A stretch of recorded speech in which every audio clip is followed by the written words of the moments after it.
হ্যাঁ গাইস, আসসালামু আলাইকুম। আজ আজ তোমাদেরকে আমি পেয়ারা বানানো দেখাবো কিভাবে পেয়ারা বানানো হয়। তো আজকে আমি বাজার থেকে 3টা পেয়ারা আনলাম, সেই পেয়ারা 3টি আমি এখন বানাবো। এর জন্য আমি পেয়ারা 3টি কেটে নিচ্ছি। তো প্রথমে কাটা হচ্ছে, তো আস্তে আস্তে কেটে নেই।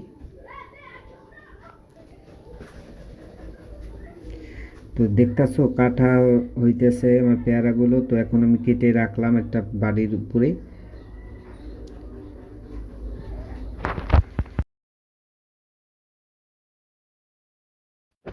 পেয়ারাগুলো কাটা হলো, এখন আমি পেয়ারাগুলো সাজিয়ে রাখতেছি সুন্দরভাবে প্লেটে। তারপর একটু মরিচ দিলাম, মরিচ দেওয়ার পর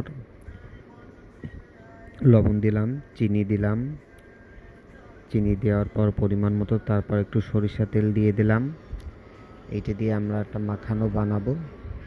তারপর একটু লবণ দিয়ে দিলাম। এই জিনিসটা খুব সুন্দর একটা জিনিস, তোমরা চাইলে বাড়িতে বানিয়ে খেতে পারো। এটা খেতে খুব ভালো লাগে, এর জন্য আমি বানিয়ে নিলাম। আসলে এই ভিডিওটা আমি বানাই না, আমার ছোট বোন আছে, সে বানায়।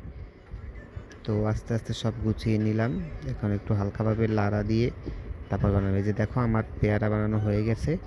চাইলে তোমরা এরকমভাবে বানিয়ে খেতে পারো। তো এই ছিল আজকের ভিডিও। দয়া করে আমার চ্যানেলটা সাবস্ক্রাইব করে আমার পাশে থাকবা, সবসময় আমাকে সাপোর্ট করো।